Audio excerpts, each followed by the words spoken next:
कादंबरी जिवलगा भाग 6 धारावाहिक कादंबरी जिवलगा भाग 6 ले अरुण वि देशपांडे। सकाळी 6 वाजता पुण्याला पोहोचणारी बस काल रात्रीच्या गोंधळामुळे तब्बल 3 तास उशिराने का होईना पोहोचली खरी एकदाची। सगळ्यांनी पोहोचलो रे बाबा एकदाचे असे सुटकेचे निश्वास सोडित आपापल्या भागात सोडणारे ऑटो शोधण्यास सुरुवात केली।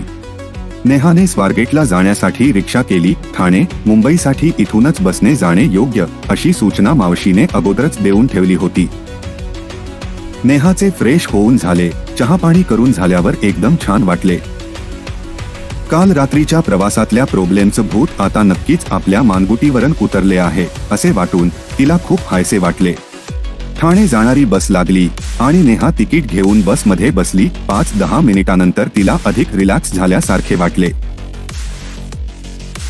10ला निघणारी बस 1:30 पर्यंत पोहोचणारी या हिशेबाने मग नेहाने अगोदर मावशीला फोन लावला। प्रवासात झालेल्या सगळ्या प्रकाराबद्दल थोडक्यात तिला सांगितले। ठाण्यात पोहोचण्याच्या वेळी आता पुण्याहून निघते आहे, काळजी करताल तुम्ही म्हणून सांगितले।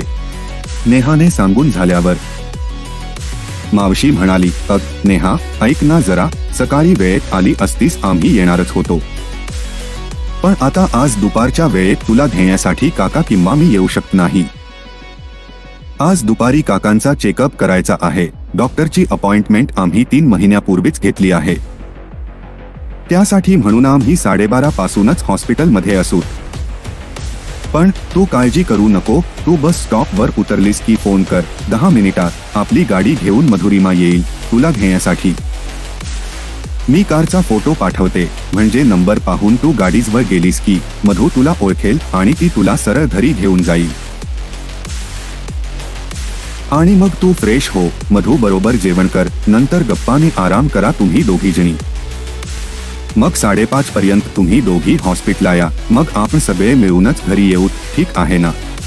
हो मावशी, डोंट वरी, तू सांगितल्याप्रमाणे करीन मी। नेहाच्या मनात मावशी आणि काकांच्या बद्दल खूप आदर होता। एक अर्थाने नाईस पर्सन्स म्हणून आयडॉल होते तिच्यासाठी हे दोघेजण।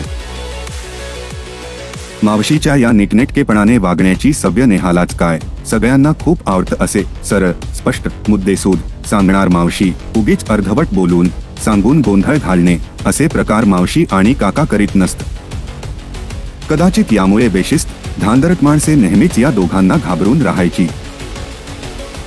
काकांचा चेकअप, मावशी त्यांचे सोबत हॉस्पिटलमध्ये, हे सगळं ठीक आहे, पण या गडबडीत ही मावशी माझ्यासाठी गाडी पाठवते आहे। खरंच आपली मावशी ग्रेट आहे, पण आपल्यासाठी आज गाडी घेऊन येणारी मधुरिमा नेमकी कोण? काकांच्या फॅमिलीत मधुरिमा नावाची व्यक्ती असल्याचे आठवत नव्हते। मावशीने अगदी हक्काने हिला काम सांगते आणि ती पण ऐकते, याचा अर्थ ती या फॅमिलीला खूप जवळची असणार। आपण खूपदा आपल्या एखाद्या फॅमिली फ्रेंड बद्दल म्हणतोच की अगदी घरच्या सारखी आहे, हो, ही मधुरिमा अशीच एक जवळची मेंबर असणार। मधुरिमा आपल्या वयाची असेल तर छानच, सेम एज फ्रेंड, छान जमवून घेऊ तिच्याशी। मोठी असेल तर दीदी किंवा ताई, त्याही पेक्षा मोठी असेल तर आणखी एक मावशी आपल्याला मिळणार म्हणायची। नेहाला या विचारांची गंमत वाटली। नेहा विचारात गुंगली, आपले मन किती हुरहुरले आहे, आपण आता घरापासून दूर आलो की आपल्या माणसांची किंमत कळते, त्यांचे प्रेम, काळजी, जिव्हाळा हे जाणवू लागते। या आधाराविना कसे होणार या पुढे आपले? नव्या ठिकाणी अनोळखी माणसाच्या सहवासात आपल्याला कुणी आधार देऊ शकेल असा एखादा जिवलग भेटेल काय, ही भीती मनात आहे। आणि मावशीने पाठवलेली ही मधुरिमा आपल्यासाठी कशी असेल? तिच्या आताच्या येण्याने आपल्या मनात इथे कुणी आपले असणारे नक्कीच आहे, ही भावनाच किती धीर देते आहे। देवा, ही मधुरिमा माझी बेस्ट फ्रेंड होऊ दे रे बाबा। नेहा अशा विचारात असताना तिचा स्टॉप आला। गा घेऊन ती खाली उतरली। तिने मावशीला फोन करून ती स्टॉपवर थांबली आहे असे सांगितले। नेहा, तुला 20 मिनिटे तरी वाट पाहावी लागेल, मधुरिमा निघालीये तुला घेण्यासाठी, पण ती आता ट्रॅफिक मध्ये अडकली आहे, काय करणार ना, आपल्या हातात थोड्याच असतात या गोष्टी। स्टॉपवर नेहा थांबली। रोडवरची गर्दी पाहण्यात वेळ घालवणे भाग होते, आजूबाजूला तिची नजर फिरत होती। काही वेळातच तिच्या नजरेस निळ्या रंगाची कार उभी दिसली. फोनमधला फोटो पाहून कारचा नंबर तोच आहे याची खात्री पटताच ती कार जवळ जाऊन थांबली.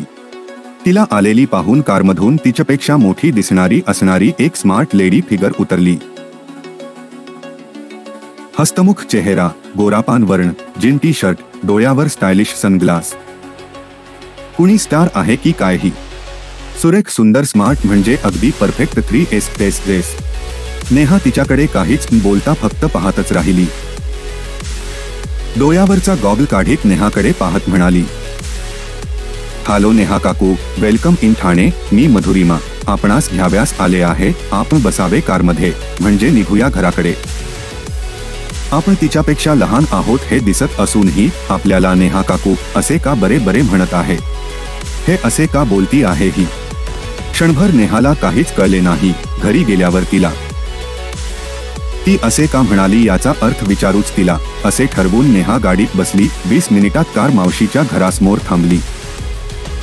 धारावाहिक कादंबरी जिवलगा भाग 6. ले अरुण वि देशपांडे, पुणे.